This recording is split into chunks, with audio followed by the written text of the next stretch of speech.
Alıp gəlib. Atasız böyütmüşdü onları anası Sevinç Əhmədova. Birinin 27, digərinin isə 26 yaşı vardı.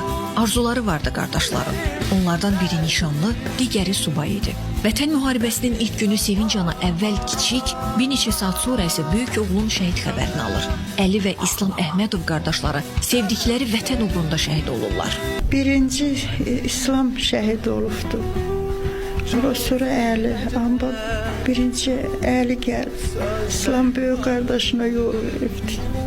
Qoy birinci böyük qardaşım biz Əlini dəfn eləyib gələndən sonra İslam gətirdi. Əhmədovlar Əlinin toyuna hazırlaşırdı. Sevinç ana vağzalı çaldırıb gəlin gətirəcəyi günün xəyallarını qurarkən iki oğlunu birdən son mənzilə yola saldı. İslamın xəyalları yarım Əlinin bəy kostyumu otağından asılı qaldı. İslam subay idi, Əliyə nişan eləmişdik. Ev zadı remont eləyirdik ki, yanvardan 5-də Əlinin ad günü idi. Dedi, elə onda toyunda eləyərik. Hər ikisi döyüşlərdə qəhrəmanlıqları ilə seçilib. Ağdərə rayonu istiqamətində gedən döyüşlərdə şəhidlik zirvəsinə ucalıblar. İslam gedən günü gəldi mənimlə.